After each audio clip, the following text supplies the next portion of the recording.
So what age to start the kid in classes? Let's talk about it.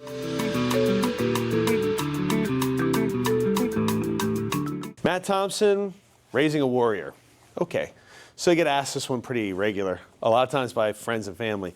What's a good age to start martial arts classes?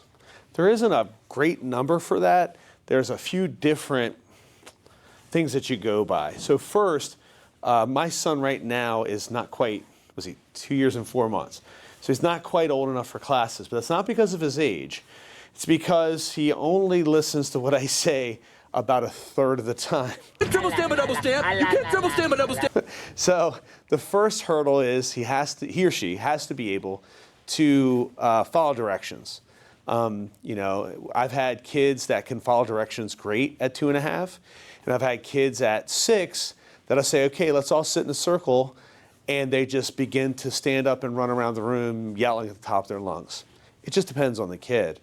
So you have to make sure they can follow directions. Ah, here it is. Instructions.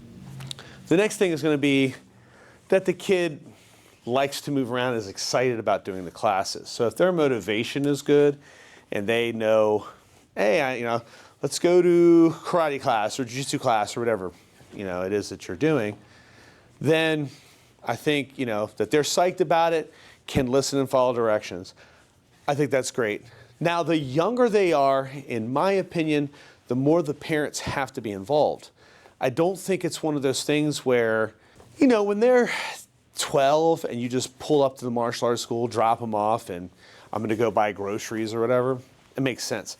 That works great. However, if they're 6 or under, I know here we tend to do it as a parent and me class, and that works great. A lot of times at that age, they're getting a lot of their cues from mom and dad. So mom and dad can model, hey, this is how you sit and pay attention. This is how I want you to ask a question. Just by the mom and dad being there and showing the appropriate behavior, it's pretty huge. So I would definitely encourage that. If the school's not set up that way, that's fine. A lot of times then the classes are going to be super, super fast paced, not as much detail.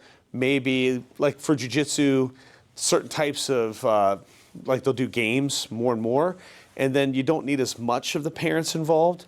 So it just depends on how the school goes. So on that one, you have to go and see. Being an informed buyer on these things is a big deal. I think the next thing is making sure that, just in general, they don't have a lot of separation anxiety if they're super young. That's, kind of goes almost without saying, but I should still say that.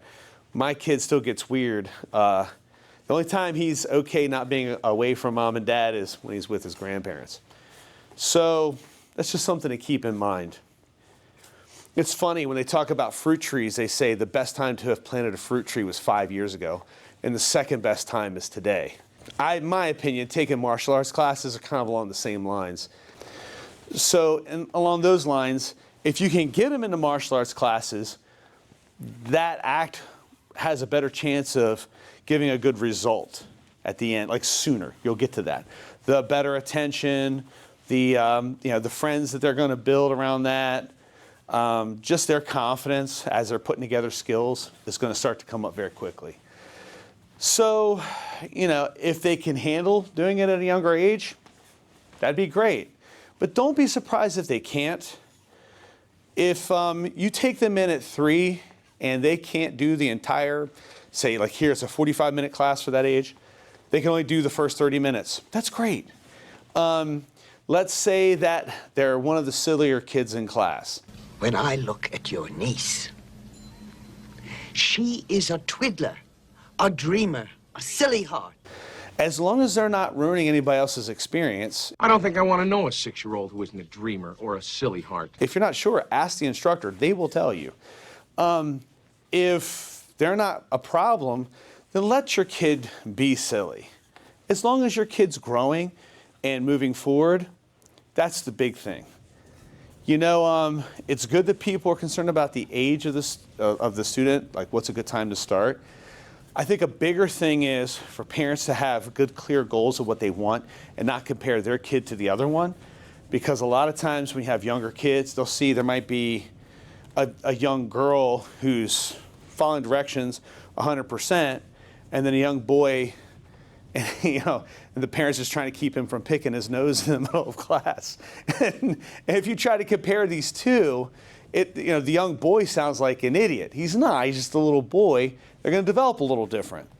And so in that case, you have to give that dude a little a little grace.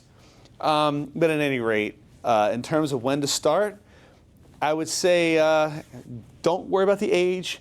Be concerned about how they receive requests and instructions and their ability to carry them out.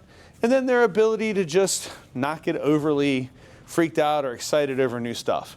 And if you're doing a class with them, then that age can drop a lot lower because they'll be a lot more confident having mom and dad around helping them raise a warrior.